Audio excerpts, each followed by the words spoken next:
We are in Champions League, man. That was my next Dilly din, dilly dong, come on.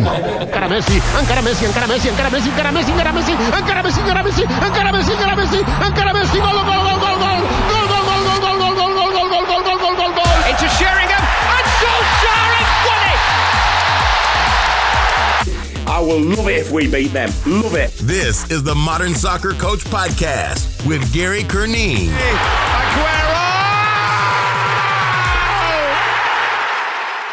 Hello, welcome to the Modern Soccer Coach Podcast. My name is Gary Curneen.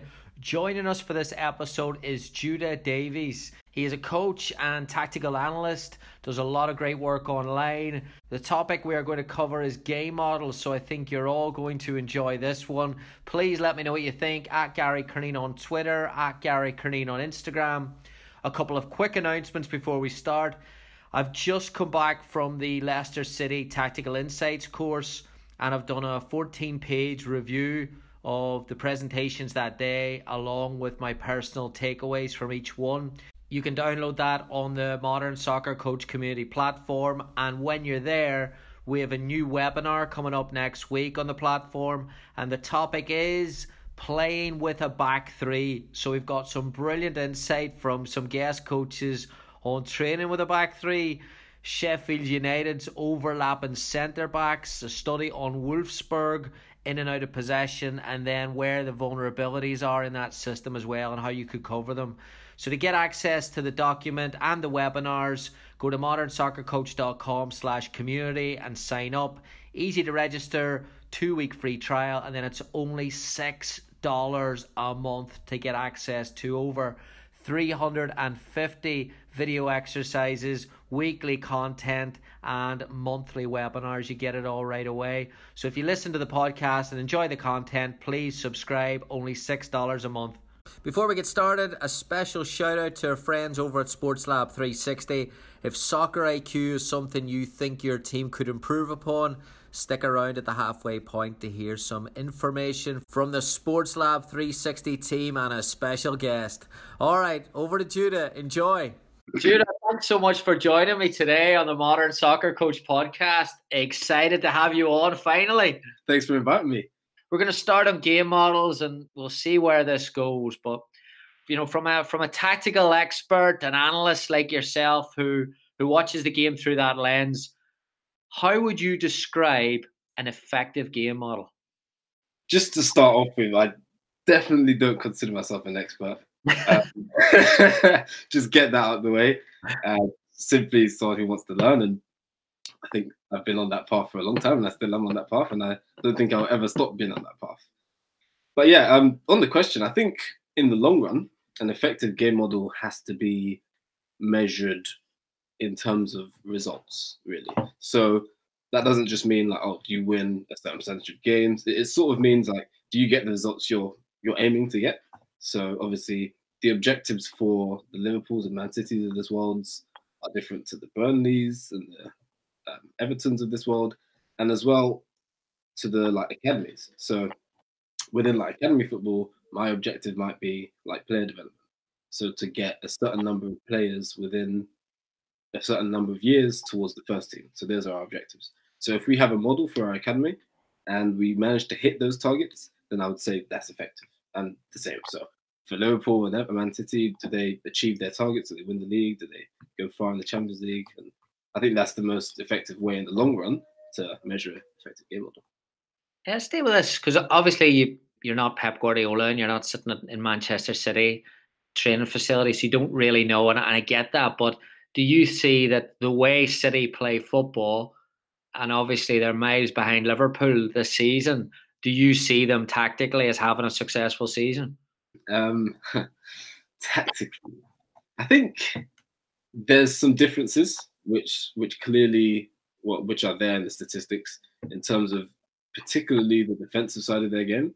They concede a lot more goals, and that's not just random. It's also they concede a lot more chances. So I think a lot more shots on target and a lot more in terms of expected goals than over the past couple of seasons. And I think if you trace it to the way they defend within open play, I think there's some clear differences, such as their pressing scheme. They changed to 4-4-2, for example. So they press more in 4-4-2 now. where like one of the 8, so let's say De Bruyne, for example, will stay high alongside Aguero, and the other one would like join the holding midfielder. So now it's 4-4-2. And yeah, I think I'm not sure exactly what the reasons behind that change were, but it seems to have introduced some problems, in particular defending the half spaces on the far side. So if the opponent switch, they're able to sort of play through the half spaces quite often, more than usual. And perhaps it's the unfamiliarity for the players, or perhaps obviously 4-4-2 itself has some problems, as does any formation, but those seem to be easier for teams to exploit nowadays. So yeah, I think tactically they definitely have some problems, which Pep has spoken about himself. Also, for example, defending the counter-attacks. So the counter press isn't quite right. And then now he's made quite a few adjustments across the season to try and rectify those issues. So he started playing, for example, 2 holding midfielders, which then has the knock-on effect of affecting their possession game and their offensive game. And yeah, I think those are some of the problems out there. Do you think you just touched on that there? You change one thing in your defensive organization and it can impact your in possession, your build up, whatever it is. Do you think that, as coaches, we isolate those 4 moments slightly without, I suppose, trying to see the knock-on effects of what making a simple change in one area will happen somewhere else? I think that definitely does happen, yeah, because some people are using, for example, even different coaches within different phases, which doesn't necessarily mean they aren't aligning. But I think, yeah, if you're going to do that kind of thing, you need to be extremely careful and extremely conscious to make sure that you align those things, because I think it's Juanma Lillo, the Spanish coach, who mentions about the fact that the game of football is continuous and these things don't happen. Well, sometimes they do, but it's not like American football, for example, where you have a break and then the next phase starts. Well, I don't know American football too well, but yeah, sometimes we do have set pieces which separate phases, but more often than not, these phases happen continuously with transitions in between. So that means the position you have, for example, when you are in one phase is also your start position for the next phase.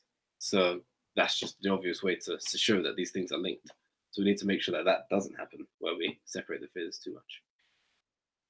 You mean you can't just build a philosophy saying that you'll take, I'll build up like Pep, I'll counter press like Klopp, and then I see those online. I'm thinking like, that's brilliant. Back in the real world, however, you're right. You can't do. I think it was Leo says it was no aspect of the game works in isolation. So is that, why do you think that is? Do you think it's because we don't understand it in depth, or do you think that's just, as people, we normally want to break things down in small incremental pieces? Education has taught us that, so we apply the same principles to soccer. I completely agree with that. I think it's a tool for reducing the complexity of certain things, whereby we think, yeah, so the current picture is extremely complex. Let's break it down into simple steps so we can understand this, and then this, and then this in a step-by-step manner.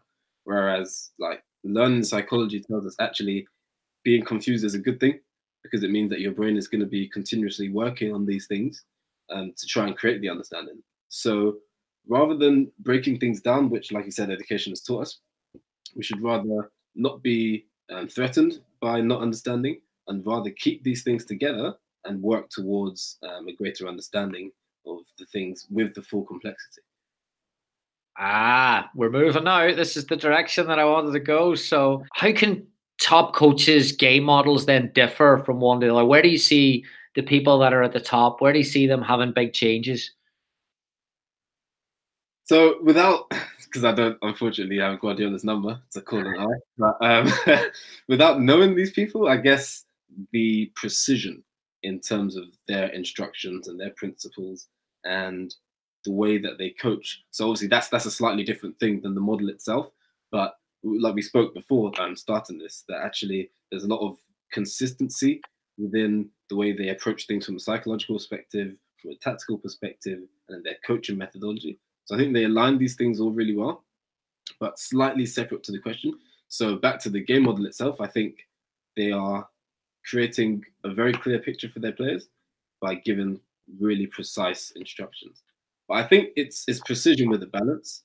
So you need to try and get a balance between the precision in terms of the detail that we give the player, because that will increase what we could say like input complexity. So input complexity is like how much the player has to perceive before making the decision. So if I just tell him, if I say, for example, to my left back, when the left centre back receives the ball, be an option for him. So now the only thing he needs to perceive to make a decision is whether the left centre back has the ball or not. But if I tell him when the left centre back has the ball and receives it with his left foot, then that's more input complexity because there's more for him to perceive. So we want to get the right balance between enough input complexity so that they can make a good decision, but not too little output complexity. So if I give too much input complexity, which is how much they have to perceive, then the output complexity becomes less because I reduce the possible solutions. So if I tell him in this situation, do this, in this situation, when that happens, then the amount of possible actions he can do gets smaller and smaller and smaller, which means the output complexity is less. So basically, to try and keep it more concise, you want to get the right amount, the right balance between how much they have to perceive and then the amount of possible actions they can still do once they've made that decision. Do you think we are in danger of being too generic with our game models? You know, it's a tough one for me to answer because I actually I've hardly seen game models really. I remember a few years ago, 1 or 2 people put ones out on Twitter looking for feedback and had a look. But in the last few years, I've hardly seen any, like someone saying, oh yeah, this is my game model idea.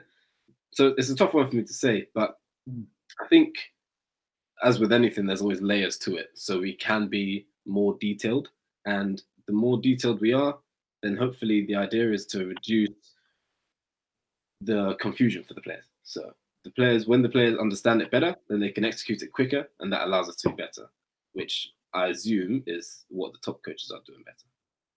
Yeah, but then to play devil's advocate, I hate that phrase. You've got a youth coach, U13, U14, who's listening and they say, yeah, depth, detail.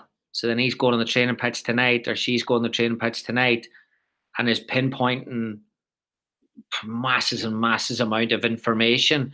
I suppose, how do you get that balance right between being detailed and then, like you said, allowing the player the freedom or flexibility to make those choices without being constrained? Absolutely. Yeah.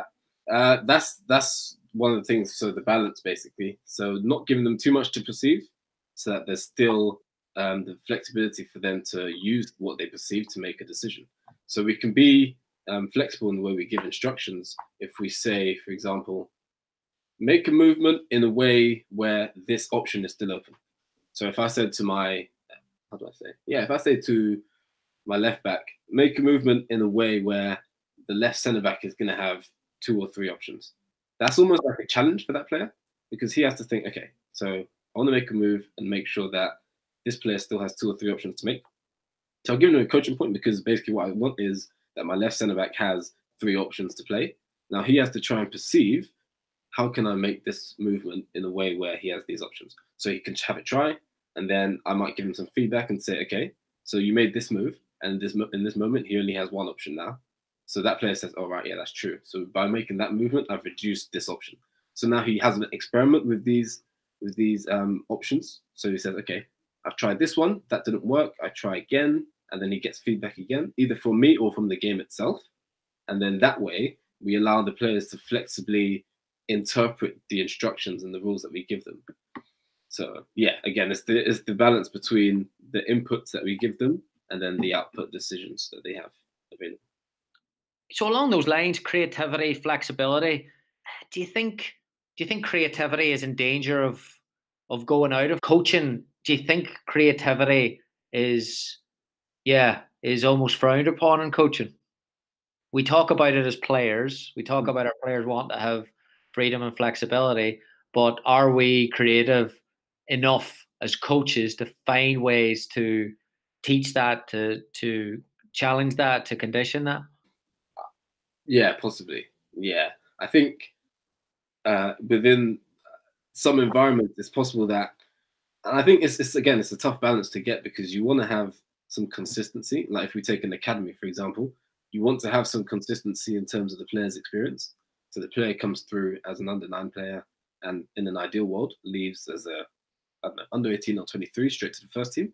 But within those years, you want him to have some consistency in terms of the experience that he has. So in his first year, he's been taught this way of playing, and you want that to, again, be consistent as he goes through, so that by the time he reaches the first team in an ideal world, he has a basis and a good grounding in that way of playing. So on that side, I understand it. But on the other hand, and I always say this, like I think, and I'm pretty sure clubs go through the processes and like really long processes to ensure that they actually hire good people, like competent people. And if you're going to go through that process to hire competent people, I think it's really important that you trust and allow these people to actually do what they're good at. So if I'm going to hire a coach and go through a painstaking way to assess his competence and say, yeah, finally, you're my man or you're my woman, then allow them to show what they're good at and allow them to, and trust them to interpret a certain playing style with some flexibility and some creativity. So yeah, I think if you go through the process to hire good people, you really do need to allow them to use those skills rather than constraining them too much. Just like we say with players, really.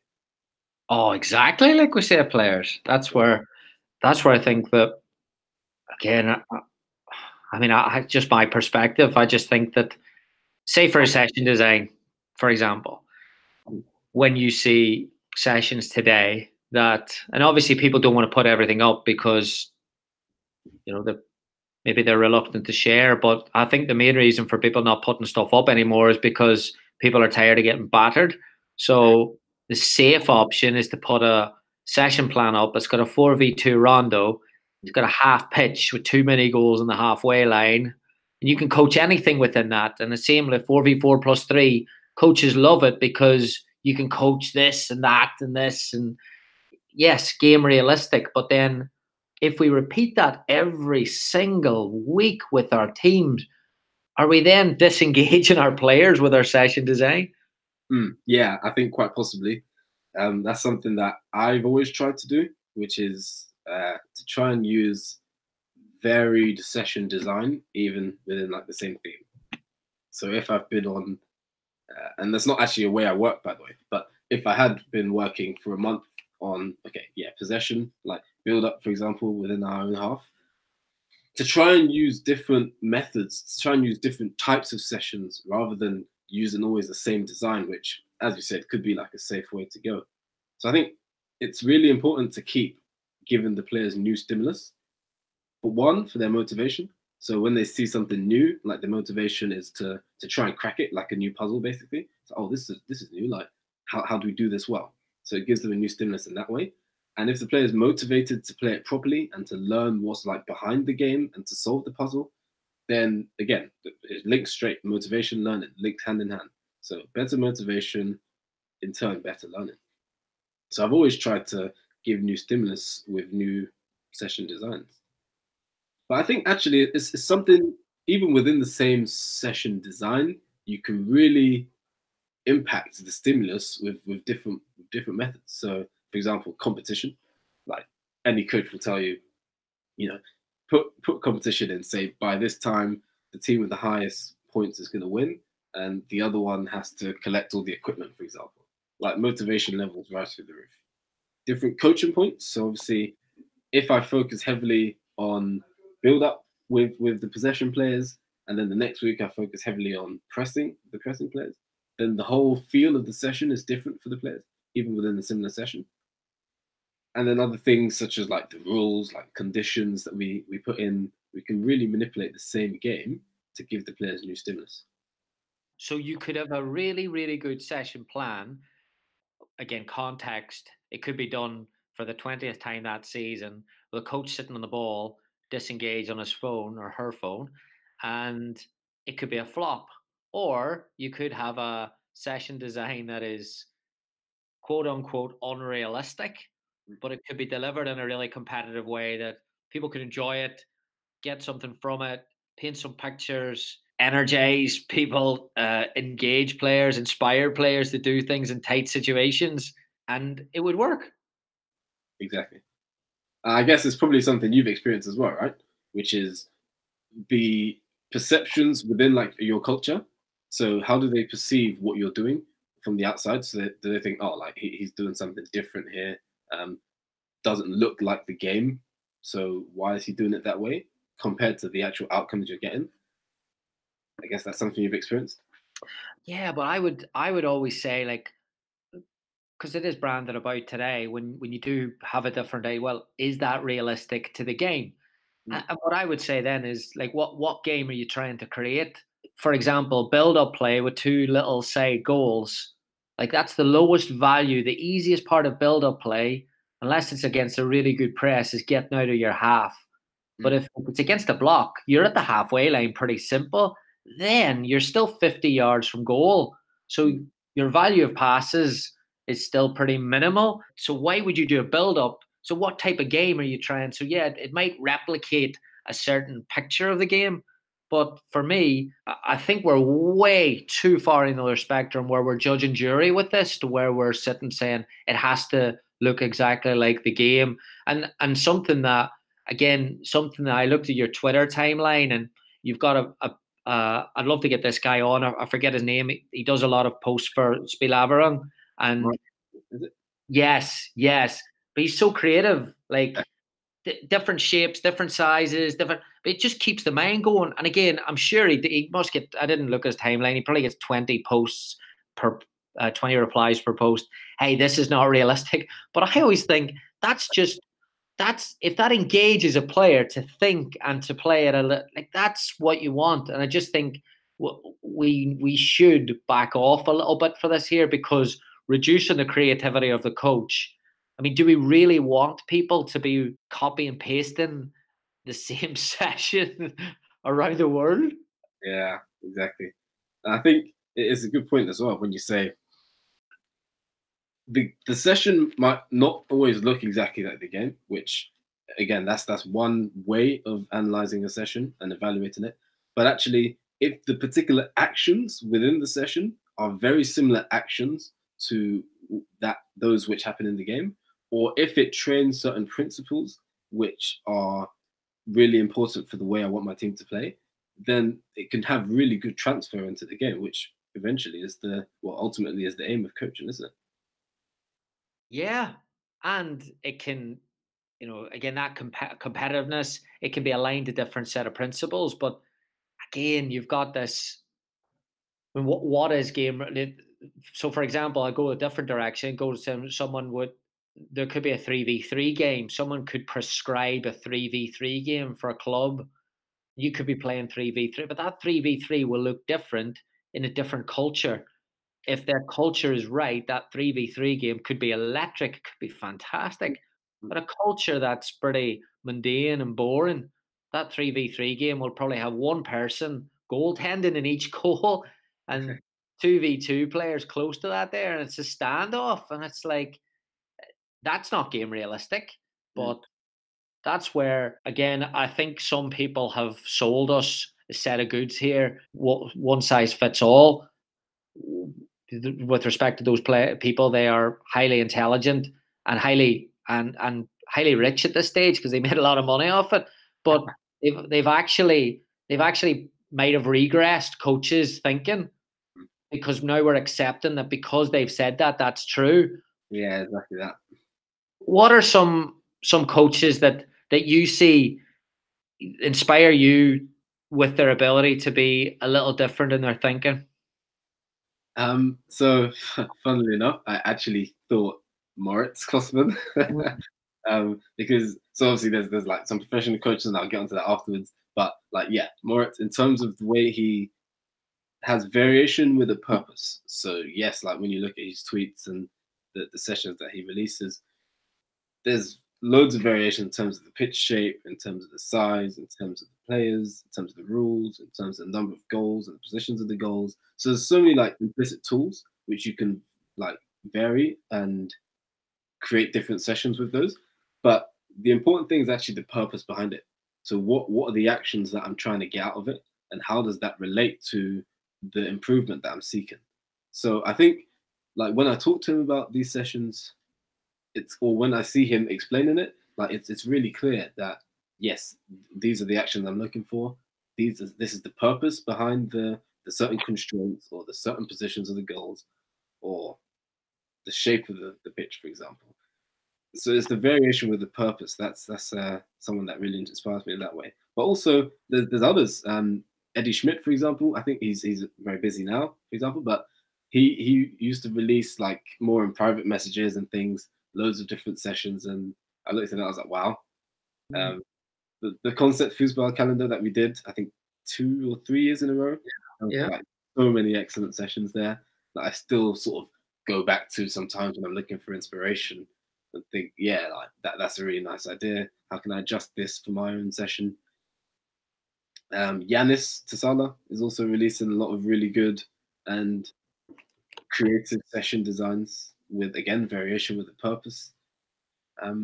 And then if we look at, for example, the top coaches, we spoke a bit about Jurgen Klopp already. And for me, it's really impressive how his teams were always famous for pressing, counter-attacking, counter-pressing type of football. But the development of his Liverpool team in possession is remarkable. And he hasn't lost the essence of the team whilst adding that. So instead of like adding and losing, he's adding layers to their identity. That's how I sort of see it. He's adding layers to their identity. And he's now basically created a machine which is comfortable dominating any kind of game. If you want to play, like, if you want to dominate the ball against them, they have no problem to work on pressing you and counter-attacking you. If you want to sit back against them, they have no problem dominating the ball, keeping you in there, creating chances against the deep block. And any type of game, if you want to play toe-to-toe counter-attacking football, there's no one better. So I think that's really impressive. And also, yeah, Marco Rose and his training team, Rose and Maric and all the other people that work with them are like, it's similar to Klopp. So very much came from the Red Bull sort of style of football, if you like, but applying a interesting and flexible interpretation of position of play within that.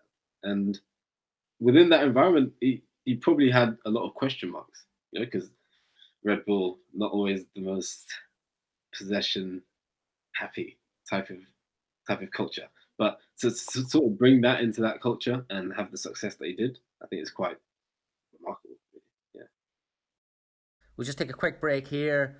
Many of our listeners are very familiar with the work of Soccer IQ platform Sports Lab 360, and today we will hear about the programme, not from me, not from the owner, but from Grant Palmer, a coach in the UK and a user of the platform. Grant, how are you doing? Hey Gary, I'm really well, thank you. Thanks for having me on the show. Happy to hear that, Grant. So why don't you tell the listeners a little bit about your coaching experiences? I'm heavily involved in the coaching side of the girls and women's game here in the UK. Target market is normally under 12s through under 18s, but I've also worked with the open age women's teams at Leyton Orient and Norwich City Women's Football Club. Brilliant. And what is it that led you to implementing Sports Lab 360 with your teams? Due to the lack of time available in weekly coaching sessions, it was proving difficult to explain the various tactical elements we wanted the players to perform, and therefore we couldn't progress their team development as we would have liked. Absolutely. It's a feeling I'm sure many of us as coaches have felt, leaving the pitch with the sense that you didn't progress as much as you would have expected. So how did Sports Lab 360 change that? Sports Lab was an absolute game changer for my players because I could assign the modules beforehand. Players were showing up to training with a noticeably better understanding of the tactical theme of the day. What this did is to ultimately speed up the entire process and gave us a much better outcome for each of those sessions. And honestly, you know that it's working because you hear directly from your players how something at a particular moment in training, for example, tied back to what they worked with on the module. For me, it's a no-brainer for any coach to use. Certainly makes sense, and when we think about what it is that's capturing the attention of young players, we know they're looking at their screens all throughout the day, so it's also meeting them in their territory and allowing them to develop through that channel. Grant, thank you for sharing and coming on the podcast, and we'll speak to you very soon. Cheers, Gary. Thanks for the opportunity to share. Great stuff. Sports Lab 360 coaches, please check it out. Back to Judah. It breaks my heart to say it because I was a United fan, but Liverpool, I had a chance to go watch them pre-season against Dortmund, and would normally not be a pre-season person at all. You know, I've seen so many teams come over to the US and basically been just doing their first week or two of pre-season, so it's more a commercial tour. But my word, Liverpool were on a different level. There was only one switch, and that was from their warm up onwards. The intensity of everything they did was just spectacular. Oh, I bet. And you think about the psychological things that you have to do to keep that kind of intensity at that level throughout the season, before the season, as you just mentioned, and you think, wow, there's some amazing work going on behind the scenes. I saw again, since I've moved to the Red Stars, it was, players are a little bit, you become a bit more conditioned to back off with players, especially with someone opposed work, because they use it just to refine their skill, and you give players more space because they don't need you on top of them all the time. To watch Pep and Linders drive a 5-yard, 10-yard passing exercise and be right on top of it to get the speed of the ball going with that level of player was like wow, and you could, again, someone could do it on a Saturday and be like 20 players going, will you shut up and get lost? But it just matches their environment, doesn't it? Like you're saying, that a consistency across the board. Absolutely right. Yeah. What I'm interested, what kind of instructions was he given to try and keep that intensity up? I've got it's on the Modern Soccer Coach platform, so cheap plug there. I can send you the link to it. I videoed it, and it's not air punching, but it's just, he is walking along the line. Only 10 players warmed up, only to the 10 outfield players. So there's 5 sets of 2, 10 yards apart. The most basic of basics. If an under 12 coach did it, I would be appalled. And Pep and Linders does it, and I think it's great. but he's walking down the line, like just making sure that all the balls are moving at the right tempo. So when I watch Liverpool, I'm thinking like there's never a pass that is not played, well, rarely played, with the ball just fired into people. I'm wondering with a team that's trying to break low blocks, and that's obviously from a couple of years ago, that was their Achilles heel. Does quick ball circulation now, do they take away that they're going to be slow build up, bang, or do they just say, right, the quicker we circulate the ball, there's only one switch? I'm not sure. Yeah, that's interesting. I guess it's the changes of rhythm, isn't it? Big changes of rhythm, actually. That's one point I wanted to make earlier about knowing the right moments to speed up and slow down.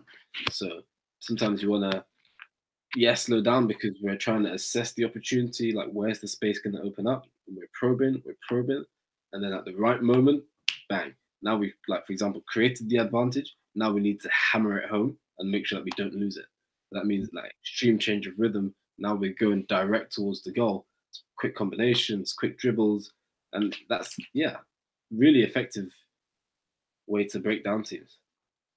You kind of touched on this before about giving the coaches a bit of space, but when they're talking about a club-wide game model, because you get this in some clubs in the US, and again, it looks really, really good on a PDF or a PowerPoint. We play this way. What's your thoughts on playing this way? And at U10 it looks really good, but at a U12, 14, 16, it hasn't really shifted. Do you limit the players? Like, what's your thoughts on a club-wide curriculum or game model? I think I like the idea to an extent. So again, like I mentioned earlier, you want to give the players some consistency in terms of their experience. I think that helps them with their development. But at the same time, you want there to be some variation. So how to achieve that balance? I think you lay out a strategy. So this is the basics of our approach, and these are the things that we don't change. So yes, we want to dominate possession. We want to press high. We want to do these basic things. But then the tactics, which is like the individual methods of application of that strategy, then you need to, or I think it's a good idea to give some freedom there. So freedom to different coaches to express it or interpret it in their own unique ways. And that's where I go back to, yes, you've gone and hired good coaches. Now, like, allow them to be a good coach and allow them to be them, because no point going out and getting really good coaches, shoehorning them into roles where they can't show what they're good at. So yeah, allow him to create his own interpretation of the club's game model. So yes, we want to press high, but perhaps he thinks it's better to press in a way where we create traps in the middle, like as a basic example. So some coaches might like the idea of, yeah, I think it's good for the players to get this experience of creating pressing traps in the middle, whereas it's probably more common for coaches to say, yeah, we want to trap them on the outside. So I think when you allow coaches to come up with that variation for themselves, then you almost naturally get this variation that the players get in their experience. So yes, in total, they're still learning how to press, they're still learning how to build up from defense, and they're still learning how to try and dominate the game, which are the things that we're trying to coach them. But they learn how to do it in different ways. And I think that can only be helpful for the players in terms of their development. Staying on that then with pressing, do you see or do you think that this new goal kick rule is changing how pressing is structured within the game models? Do you think more teams are now not taking that risk and basically relying on traps in the middle? Yeah, absolutely. I think it might have something to do with the games I've been watching. So I still need to watch more because I haven't watched as many games this year as I would like. But I think I've seen way less teams sitting high and actually trying to press from a goal kick. Like way less teams against someone that wants to play out, obviously. I think because obviously now the defenders can receive inside the box, so that increases the amount of distance that the pressing team needs to try and cover to try and get access to the ball. So it does make it tougher. It means there's longer distances to cover. So I think, yeah, a lot more teams are probably sitting a bit deeper, maybe somewhere between like the box and the halfway line, just a bit deeper trap, and then pressing from there. Because I've seen it way less often now that a team is trying to play out from their own box and they're being pressed and challenged there. But I think actually some teams have this idea of, for example, like let's say within 4-4-2, goalkeeper plays to one of the centre backs. Now the near striker wants to run at the centre back in a way that he prevents the centre back playing back to the goalkeeper. So he sort of curves his run to force the centre back more towards one side. I think that would happen way less often now, simply because of the distances.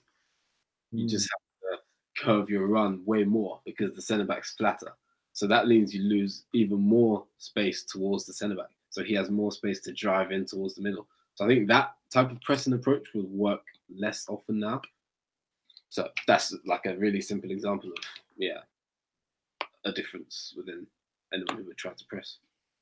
Are you surprised at that there? Like, did you see before that came in, did you think it would have such an impact on that?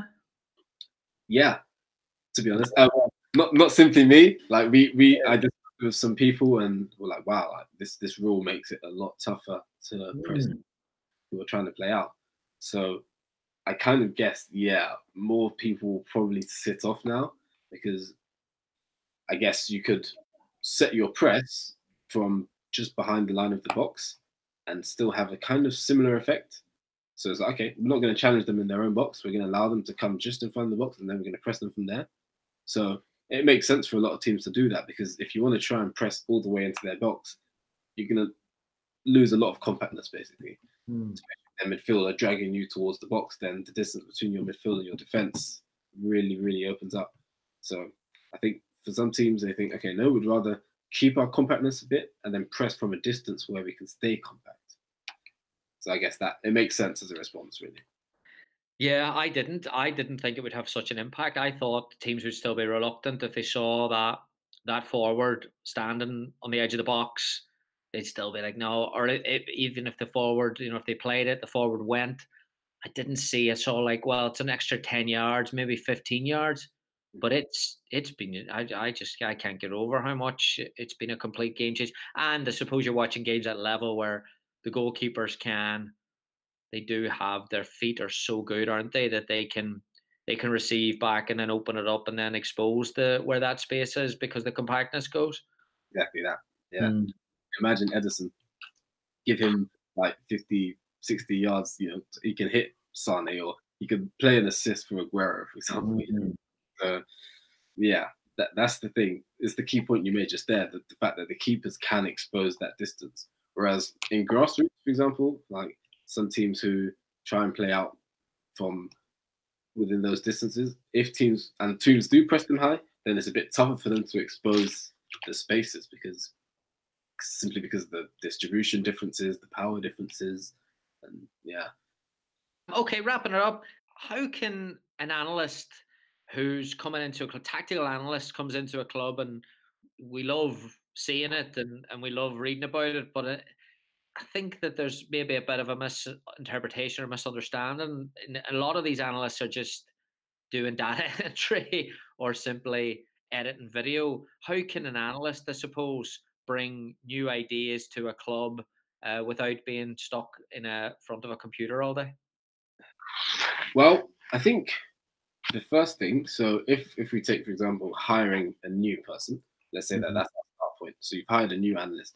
I think hiring a new person should always be an opportunity to get feedback on the way things run at the moment. And they have almost an outside perspective because they haven't been almost, let's say, indoctrinated in the club's like idea of doing things. So all of it's a bit new to them. So they perceive it a bit more, let's say they perceive it a bit more sharply. So they're a bit more attentive to the certain details because it's all new to them. So I think that should always be an opportunity for clubs to say, hey, you've been here for, I don't know, let's say 2 months now. Like, how do you think our processes work? What do you think we could do better? And I know in fact that there's definitely some clubs out there who are doing that. And I think they benefit from, okay, this is what he thinks. Like, let's have the open-mindedness to analyze and evaluate and reevaluate again our processes and look at the feedback we've got. Could we do this better? Is that actually better? Yeah, that works. Let's do it. So I think, yeah, that's one way when you sort of hire new people.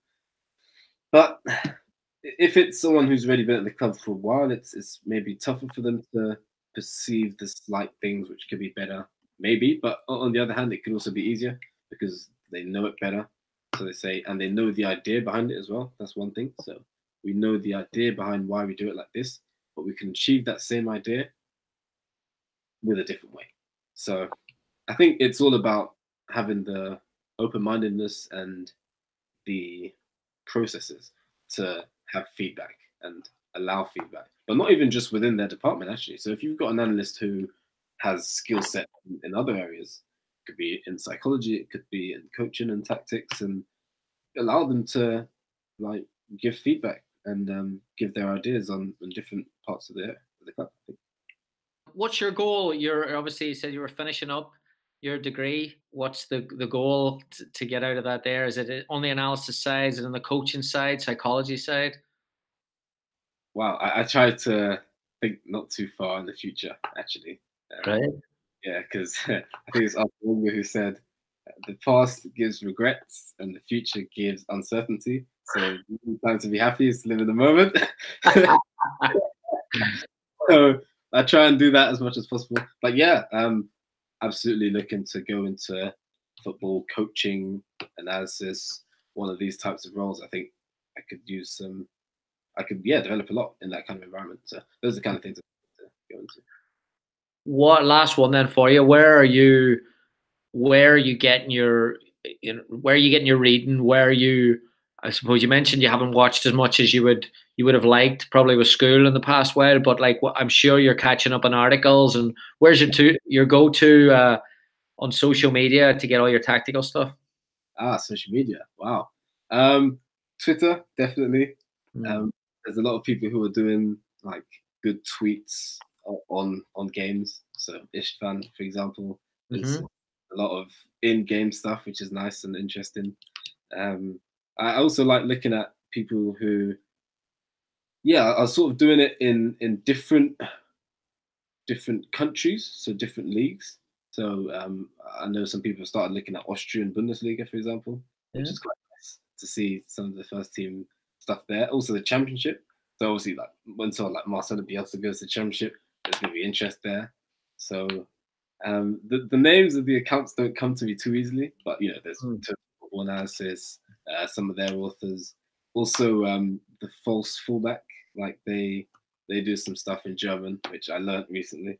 I can actually read some of that stuff without translating, so that's good. And yeah, loads of others. So Twitter is number one, basically. Twitter is brilliant for tactical analysis, isn't it? Yeah, it's so like, good. Yeah, it's so good that I think it's absolutely crapped upon the whole community of monetizing it, because now you can just go and get. You don't even have to wait full day to get a full game breakdown, do you? It's available somewhere. Yeah, it's amazing. That is great. It really is. And if we use it properly as well, it's somewhere where we can challenge our own ideas and get feedback from the community, which actually should be, or at least from my perspective, the way or the reason behind me doing it and sharing.